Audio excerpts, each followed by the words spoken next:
Nella D, the girl with the 411. Turn up. Yeah, you already know what it is. My girl Nella D always got the 411. Baby, what up, though? It's Young Steph. You know my homegirl, my little sis, Nella D, stay with the 411. Let's go. Hey, Nella D, the only one in the 513 with the 411. Anytime I want to know what's going on, I just call my girl Nella D to get the 411. What up? It's King Kels on 101.1 The Wiz, the urban informant, and you're checking my girl Nella D, the girl the 411. And I'm in the 411 with Nella D. I'll let your girl. Let's go. 80, what's up? It's the 411 UnCut Podcast with Nella D. And this is brought to you by Timeless Recording Studios that you can book right now at timelessrecordingstudios.com. And of course, it's brought to you by KJ Stop and Shop, 1725 West Gobbers Road. They got all the latest shoes. I'm talking about all the J's, all the foams, anything you need to get fly. KJ Stop and Shop got you covered. And today on 411 Uncut, I have a very special guest, somebody who I rock with the long way, my homie Paydro from the Tito. What's up? What it do? How you doing? I'm fine. How y'all doing out there? Man, I'm doing pretty good. Just working. You know, we always working, trying to, at least. No, that's right. Now, you know what? When I first heard about Paydro, quote unquote, it was with BCE. So that's where I first started knowing who you were. Like, I know you was known in the hood already because you're from Winton Terrace. But I didn't really know about you until BCE. And y'all kind of, the first, for real, to me, like, big rap group from Winton Terrace. Do you feel like that? We was one that kind of took Winton Terrace over. It was another one, big one before us. I think they was called BCO. It was called BCO. Yeah, they was nice, but they was old school. Like we brought the modern day back. Okay, so what did BCO stand for? Because Brick City Entertainment is what BCE stand for, right? I think it was Brick City Organization or something like that. Oh, okay, but they were a rap group, but y'all kind of took it over. Yeah, I mean, they did their thing. They made the way for us. We made the way for other people that's trying to come out too right now. Right. Like out of there. So when y'all first came out, y'all had us on the flow and trap. Like these was like big club records. So did you always rap, or was it kind of like you just started doing it for fun? Well, I mean, we rapped for since like we was young. Like 2005, 2006, that's when we started really taking it serious. And then them records started coming out. Like, we was still pushing underground. And then it was one record, like, my homie Millie came with. And that was just on the floor. And it was just, like, over from there. Like, because that ended up changing the lingo in Cincinnati. Like, nobody said it's on the floor until that record came out. Then every time you hear somebody, hey, it's on the flow. It's on the flow. Like, every trip. They don't understand. A lot of people don't even know we started that. But, you know. It is what it is. But y'all did, though. Yeah. Like, for sure. So, are you still cool with the guys from BCE? Like, do y'all still hang out and stuff like that? Or I mean, we like brothers. Like, we all grew up in the same. These guys, like, I knew 20+ years. Like, right. So we all still hang around. We still go to the same shows. We still kick it. Like, when I got a show, they come and they rapping with me sometimes. So it's like we still kick it around. We still hanging around, but some of them branched back on the music side because they had bigger things that had going on in their life. So right, it was like, you know, like everybody get older. Some people like, nah, it's over, forget it. Yeah, they was kind of cool on it. It wasn't no money in it, so it was like, fuck that, let's go get the money. Yeah, but y'all was doing shows and stuff. Y'all was opening up for a lot of the artists that came to the city. I remember y'all had a Beat Gang versus BCE party at Celebs. I remember all that. Y'all was really making moves. Y'all was on the riots and everything. Yeah. Like, y'all was the next big thing to come. You know, when Beat Gang was around, it was y'all right up there neck and neck. Yeah, Beat Gang, them, when we seen them doing their thing, it was like a path we followed. Like, a lot of people won't get them guys that respect that they got. Like, right. I know, you know what I mean? That's just Cincinnati. People deserve their respect, and some people don't even get it. Mm-hmm. But them guys, they definitely paved the way for a lot of artists nowadays. Like, even though they ain't make it on a big scale at that time. Mm-hmm. So that's true. Now, I definitely believe that because, like I said, I knew about Paydro a little bit, but when BCE started, it was like, who is this guy? Now, do you feel like when you came out, you was kind of like the hood sex symbol, I guess you could say, because a lot of girls tell me all the time, like, oh, Paydro's so cute. I like Paydro. Did you feel like you took that kind of like the hood cute guy type of thing? Nah, I mean, at that time, it was like, at that time, I had a lady at that time, so I wasn't really... Engaged in them activities? Yeah, so I was kind of being cool with it. But at the same time, I knew I was decent looking, so it was like... And then it was just, after that, it was like, hell, you single now. So it's on the flow. So when did you decide, like, you know what, even though the stuff with BCE didn't really work out, but them still my homies, you was like, well, I still want to do music. Did you jump right back into music? Because I remember you kind of going into being a promoter and being one of the biggest, promoters here in Cincinnati for real. So did you jump straight to music or did you go straight to promoting? When I came home from jail, I had got out January 2012.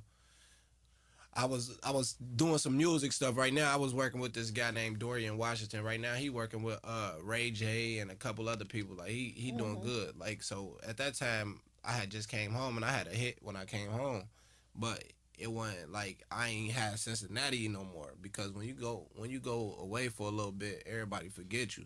So when I came back out as a solo artist, they like, oh shit, who is this dude? So I was getting played everywhere else but Cincinnati. Because they was used to knowing about BCE and not just Paydro. Yeah. So it was a hard comeback. And then in the midst of it, like what I did was, when I sat down and start understanding this music stuff. So when I was there, I took time to read and get stuff together. So my when I got into the promoting business, it wasn't to make no money really. It was to be able to get my music to everybody without having to be spread so thin. Right, because when you club promote, you right there with the DJ. Yeah, if I get 600 people in the club at one time, and I can get them 600 people a CD, free promotion. Right. And you ain't paying for it.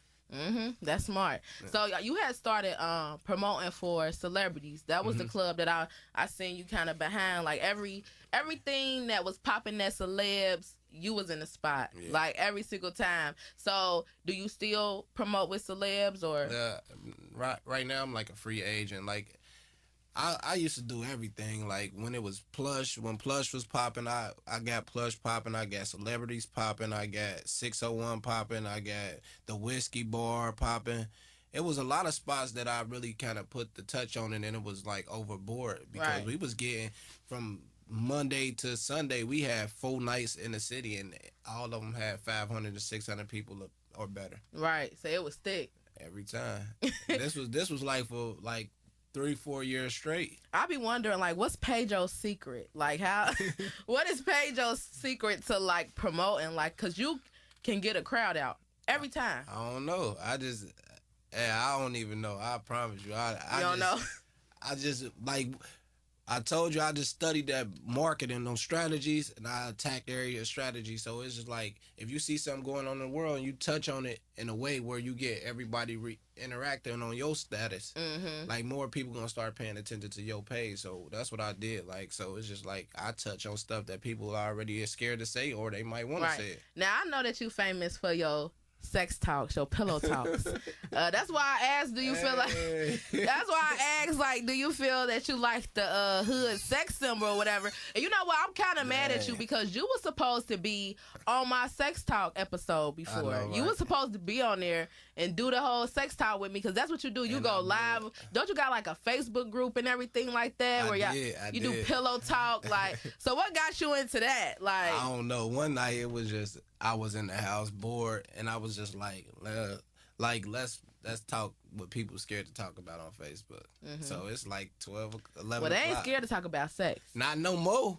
At first it was like everybody was just on there. They were scared to put it out publicly. See, I had a public page, so when you write a comment, everybody can see it. So like people were scared at first. So it was first we went from 20, 30 comments, then we went to 100 comments, then we went to 500, 600 comments. I'm like, hell, 600 comments on the status? Right, like, what the hell going on? And they'd be up all night tuned in. I was like, these motherfuckers, see, they like having fun. So if you tap into something that somebody, like, most people don't want to go out. Right. So if you give them something to do while they kids sleeping, you in there talking shit to them, and ain't nobody taking offense to it. Because you got a big social media following. Like, your social media following is, like, big. You always getting 200, 300, 400 likes on every picture and stuff you post up. Like, do you feel like that really help you with rapping? Like, so when you promote your music, do you feel like that the people still tune in, you know, even though they like you for your sex talks and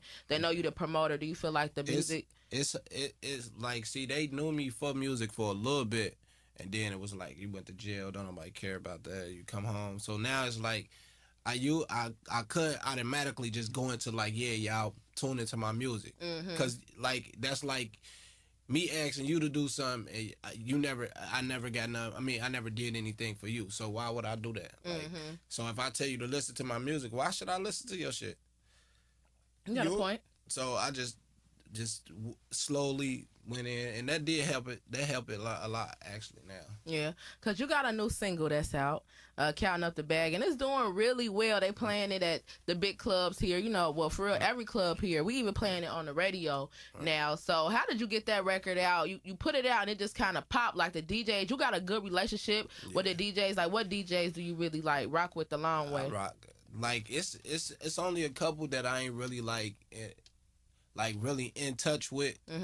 But for the most part, all of them, I got a serious relationship with them. I deal with all of them, like Smooth, like J-Do, like all of them. Like, see, it was one time where I took all the DJs and brought them to one club that was called the Velvet. And Okay, I remember the Velvet. I just threw them a regular party. Like, everybody, you would have been surprised how many people came out just to party with the DJs. Like, They came out. We hit capacity in there. I bought them all drinks, gave them all shirts, paid most of them to spend. Dang. Like, it was like, just show them love. It ain't too many people that give love back to the DJs, and the DJs is the main part of the music. So when you did that, they rock with you now. So if you got a record and you like, hey, bro, can you spin this for me or give it a shot, see if you like it, they gonna check it out. Most likely they'll check it out, and then still, like, at the end of the day, it's a business, so you still don't want them to work for free, even though you got a good relationship with them. So I offer them. Some of them turn me down. I offer them money sometimes, but some of them turn me down. They be like, man, come on, like. And then every time you see me when I go in the club, if I come in the club and I see the DJ, I'm going to offer him a drink. Why? Because I fuck with that DJ. Right. If I see you in the club, I'm going to offer you a drink. Like, yeah, if I got it, like, yeah, let's go get a drink. Let's drink. And you be out damn near everywhere. You feel me? I see you at Cameo all the time. Anytime I go to Cameo, and then you always got like half of your hood with you when you come out. I'm like, damn, like, how many of y'all is it? You come deep.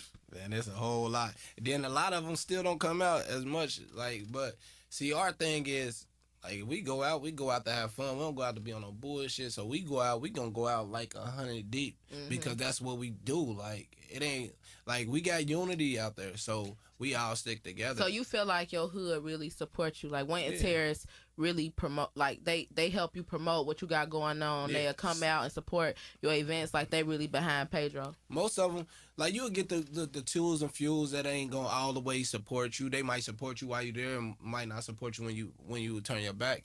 But for the most part, most of them do. Like, if you get a majority of your people to support what you got going on, all the rest, it don't really matter. Right. Because, I mean, at the end of the day, some people like you. And then, at the end of the day, I ain't never been just a perfect person. Like, I done did stuff to people. I done fought everybody. Like, half of my friends, we done fought before we got cool. So, shit, it's some of them feel like, yeah, he got out on me, or, like, you know what I mean? Like, they support when they want to support. But for the most part, they behind me. Yeah, because I know, when the Scudder Bros first came out, you was definitely like helping them, you know, like push them and stuff like that. Y'all had songs together and everything like that. And now Prince Bob, he kind of like that, the new person from the hood that kind of got the following and stuff. That's a rapper. You know what I'm saying? When you think of rappers from Wayne Terrace, you gonna say Paydro, you gonna say Prince Bob, for real. Them like, y'all the main ones. So what's your relationship like with Prince Bob? Prince Bob, my little brother. Like, I just tell him like this. I tell him straight up. I say, if you want, like, he got his fan base is bigger than Wayne Terrace. He don't got a big fan base in Wayne Terrace. Why? Because he don't interact with him enough. Like, because, like, most people don't like him being with About Billions. But why not? I don't know. It's because he was the Scudder Bro at first. So like most people like, damn, why you go from the Scudder Bro to? That's just how when terrorist niggas is. We kind of stick together. So if you a T nigga, you can't just turn around and be a Avondale nigga. You know what I mean? Right. But they don't understand, like, he made a good business decision. Right. So a lot of people do still support him, but he can have way more support. Is when he all he got to do is when he get on that stage, tell him, yo, niggas in the crowd. Tell them when terrorists in here. Right.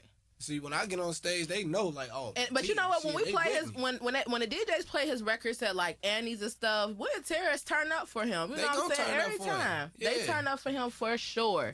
They gonna turn up with him. He is a good, like, he a beyond good artist. Like, I was telling Adrian them before, like, man, listen, I see y'all got all these artists, but me and G, we got a personal relationship, man. Right. Push this little boy. Right. Why? Because this little boy can get you somewhere else. You know, he was signed to my label before I went to the jail, to jail. Oh, really? But they was so wild, like, when them little boys was going, they was wild. They've been through a lot. A lot of them was getting locked up. They had been shot before. Yeah. Like they was going through a lot, and they was still making music and stuff. And Pop Scudder was trying to, you know, get them together and stuff like Pop that. Pop Scudder, good dude. Free him. Yeah, free him. Free Pop Scudder, man. And I was kind of coaching them on the way on things to do. Like, even though like I was still focused on my stuff, but, like, you know what I mean? Like, if you see somebody trying to do something and they can do it, like, why not help them? Right. Like, I was like a mentor to some extent. Like, so I was just giving them guys a game, but I love them little brothers. Right. All of them, like, we still rock. When we see each other, we all still hanging out. We all together, right? Now, what artists in Cincinnati do you really rock with besides, you know, Prince Bow, because he is from your hood? But what other artists in the city do you really kind of like have a connection with, or you feel like they your bros, or people who you really you like their music per se? I like a lot of guys' music, but I don't rock with everybody as an artist. Like, not necessarily their music being good or bad. It just, if I don't know you as a person, I ain't, you know what I mean, I ain't comfortable with you, or I ain't heard nothing good from your background, I don't really rock with you. Mm-hmm. Like, it's a few guys, like, underrated, like the Halloween dude. I fuck with him. Like, he a good dude. I fuck with B-Luck. I fuck with Kid. Like, me and Kid, like, when I first, my second video ever in life was with me, Kid, and $. That motherfucker, we did that shit in the middle of one terrace. He came out there with his guys. We 1,000 deep. And that motherfucker got a lot of views on there. That kind of got me a buzz too, because our first video, I found out we was gonna shoot it Thursday and Saturday. That motherfucker, I ain't seen no unity bigger than that yet. Okay, like, so that was with you and K.I.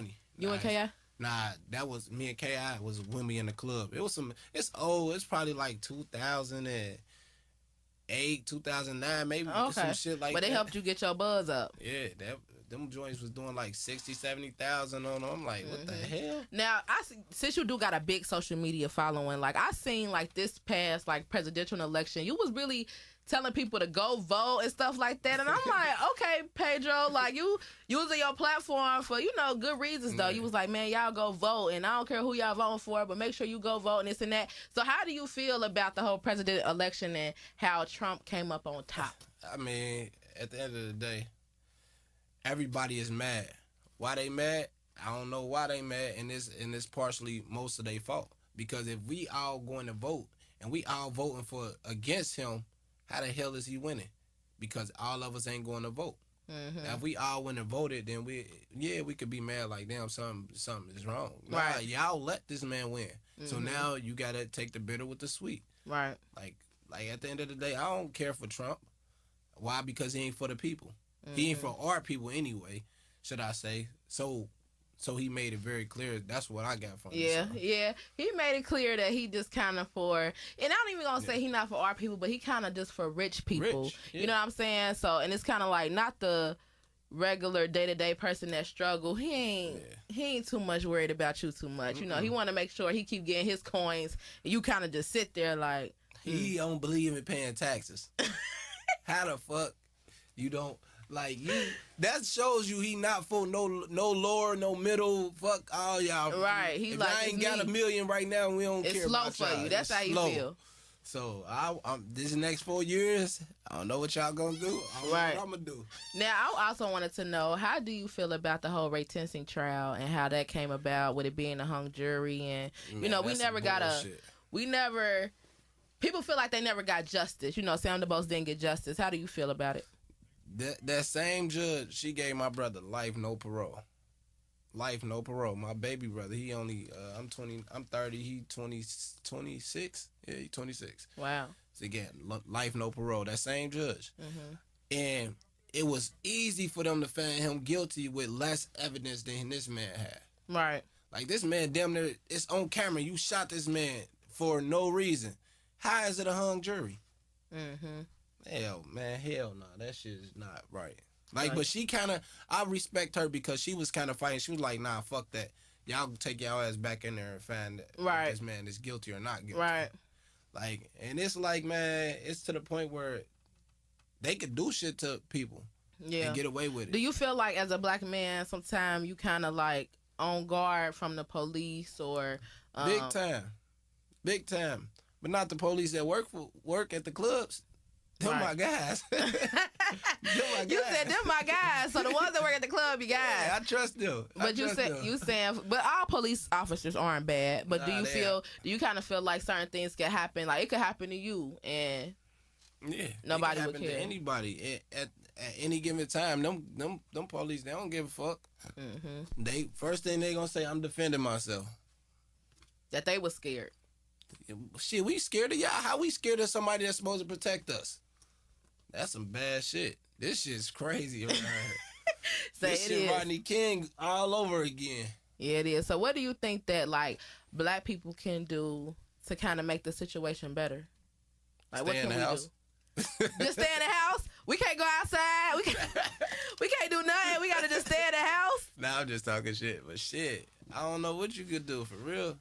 That's one of them situations, like, man, you gotta just go with the flow as the world turns. Like, cause you don't know if you want to be defensive when you get pulled over by the police. You don't know if you want to even stop. Hell, right? Shit, I might get stopped by the wrong cop. Like, then I pull off on them, they shoot the car up. How the hell is you? First of all, I thought you can't shoot nobody with their back turned, and then you can't reach in somebody's car and shoot them. Look, they can. From what I see, it seemed like they can kind of do what they want to do. But you know, that's another topic. But you know what? I appreciate you coming through and just chopping it up with me, Paydro. Like I told you, like, I definitely support the whole counting up the bag movement. I think it's dope. I love the record. You teamed up with Kaken on that. What made you team up with Kaken for that record? A talented motherfucker. He sound good on that hook. He is great on that hook. I see. I'm trying to motivate him to come on out. That motherfucker like a Dr. Dre. I'm telling you, I'm lying or flying. He could get you in here. We might need to get Kaken in here. I'm telling you. Because he had hits as well. And he got a hit on the radio right now with you. Yep, he got hits. And I got a new project coming out. I think it's called 4K, but don't give me the line to you. Okay. But he's supposed to be working on some new stuff. I heard the music. I love the music. All right. Well, you know what? We even got the concert. You got the Juju on the Beach. You're doing something for the kids. You bringing Zayon and Zay Hilfiger here, and that's going to be Saturday. This probably be dropped by then, or after then. But you doing a lot of good things, and I wish you the best in everything that you got going. You got my full support on everything. Count up the bag. Can we see maybe a full mixtape coming soon? Or I'm gonna drop January 2nd. That was the day I was freed from the penitentiary, so I'm gonna drop that same day. Okay. And it's basically the mixtape gonna be all about my story. And before I drop though, I gotta it's gonna be after I drop. It's a TV show coming out. It's called Counting Up the Bag. A TV show? TV show. First episode. Where is it gonna live? Like, we working on that now. Like, can I get a cameo? Yeah. Damn! Don't leave me out. I want to count up a little bag. We working on it. We got all the actors. It's a dope movie though. It's dope. I'm like, okay. At first it was gonna be a movie. Then they talked me into it, like, man, why you don't break it down and have them wanting the next episode? Right. So is it gonna give me the feel? Is it gonna be like a Power type of feel? What's gonna be the feel of it? Give me the. I really want to not tell you, but I might tell you. It's like it's gonna be on some. It's both. It's like a love and street story. So you're gonna have like a mixture, like emotions. It's like gritty for a minute, then you might be sad, like damn. Right. Okay. So it's gonna be both. Well, you know what? I wish you the best. I'm gonna watch out for it. Hopefully, I could get a little acting scene or something in it. I need something. I got Come on, let me get in. I took theater classes in high school, bro. I'm an actress. This shit is crazy. We working on it now though. We got everything solidified. What was it yesterday? Okay. Well, congratulations to you, and I wish you the best. Let them know where they can follow you at, like far as like Instagram and Twitter or Facebook, where they can find you at. I'm on Instagram, Facebook, Snapchat. You could either one. Paydro BCE, Paydro BCE. All right, and then also, where can they get the single Counting Up the Bag? We gonna put it on iTunes, so it'll be on iTunes for you by the time this drops. So you can get it off of iTunes. iTunes, all right, and then make sure you watch the Counting Up the Bag video on YouTube as well. You said you wanted to shoot the video over. I am shooting it over. Why? After the juju on the beat. I guess, Pedro. I like the first one. It too. It just ain't exciting enough. It's supposed to be over the top for that video. Like that video is supposed to be like, oh fuck, them dudes, what the like. Say it was just like you had a bigger vision for it. Yes, it's missing a wow factor. All right. Well, make sure you follow us as well at 411 Uncut. That's Instagram and Twitter. And make sure you like us as well on Facebook at 411 Uncut Podcast. And you can follow me too at Nella_D513. That's Instagram, Twitter, Snapchat, everything like that. Thank you so much, Pedro, for sliding through the studio today to kick it with me, man. I appreciate you. Appreciate y'all. 411 Uncut. You feel me? Until next time, it's 411 Uncut. Deuce.